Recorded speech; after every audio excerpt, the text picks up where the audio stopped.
LDC উত্তরণ ৩ বছর পেছানোর চেষ্টা করছে সরকার। তবে আশাবাদী হওয়ার খুব একটা সুযোগ দেখছেন না বাণিজ্য সচিব। তবে বাংলাদেশি পণ্যে যুক্তরাষ্ট্রের পাল্টা শুল্ক আরও কমার সম্ভাবনা আছে বলে মনে করেন তিনি। অর্থনীতিবিদদের শঙ্কা, ট্রাম্পের ট্যারিফে মার্কিন বাজারে বাংলাদেশি পোশাকের রফতানি কমতে পারে 14%। সাদাত হাবিবি সেতুর রিপোর্ট। আমাদের বিবিএস এর কোনো ডাটা সঠিক না।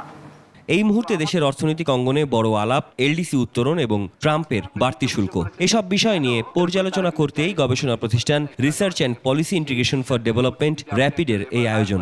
আমাদের রপ্তানি বাড়ানোটা একটা চ্যালেঞ্জ হতে পারে। প্রতিষ্ঠানটির দাবি, ট্রাম্প ট্যারিফের কারণে কমে যাবে যুক্তরাষ্ট্রের আমদানি এবং দেশটির বাজারে সংকুচিত হতে পারে বাংলাদেশি তৈরি পোশাক রপ্তানি। আমাদের ওভারঅল এক্সপোর্টস 1% কম ফল করতে পারে। যে মার্কিন যুক্তরাষ্ট্রের বাজারে আমাদের অতিরিক্ত রপ্তানি করার সম্ভাবনা নাই, বরং আমরা এই বছর যা রপ্তানি করেছি রেসিপ্রোকাল ট্যারিফের আগে, সেটা হয়তো আমরা খানিকটা যদি ধরে রাখতে পারি, এটা আমাদের জন্য একটা ভালো একটা পারফরমেন্স হবে।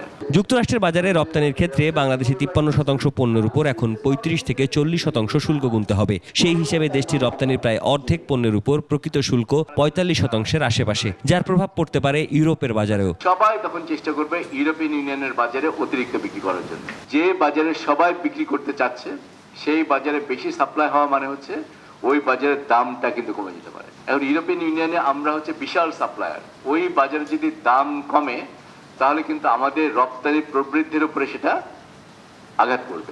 এমন পরিস্থিতিতে এলডিসি গ্র্যাজুয়েশন অর্থাৎ স্বল্পোন্নত থেকে উন্নয়নশীল দেশে উত্তরণ পেছানোর সুযোগ খুবই কম। এজন্য আগে জাতিসংঘের মনিটরিং প্রতিষ্ঠান সিডিসি-কে বোঝাতে হবে এবং তারা যদি জাতিসংঘকে সুপারিশ করে তবেই সুযোগ সৃষ্টি হতে পারে। বাণিজ্য সচিব জানিয়েছেন, এলডিসির উত্তরণ 3 বছর পেছানোর আবেদনের পরিকল্পনা করছে সরকার। গ্রাজুয়েশন তো আপনার আসলে 21 সালে তো আমরা সার্টিফিকেট পেয়ে গেছি, আমরা কিন্তু আসলে সুবিধা এনহ্যান্স করতে চাচ্ছি।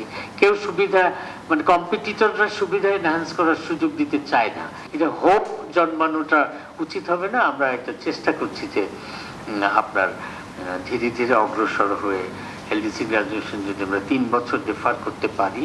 তার দাবি, মার্কিন যুক্তরাষ্ট্র গুরুত্ব দেয় বলেই বাড়তি শুল্ক নিয়ে ইউএসটিআর এর প্রতিনিধি দল বাংলাদেশে এসেছে। তবে দেশি বিদেশি বিনিয়োগ খরাকে ট্রাম্প ট্যারিফ ও এলডিসি উত্তরণের চাইতেও বড় সংকট মনে করেন বাণিজ্য সচিব। তবে আমাদের রপ্তানিকারকদের মধ্যে কিছু প্রপেন্সিটি আমরা দেখছি যে ওনারা ইনসেন্টিভ হারাবেন, সেইটা হলো মেজর একটা ইস্যু। সাদাত হাবিবি সেতু, 21 টেলিভিশন, ঢাকা।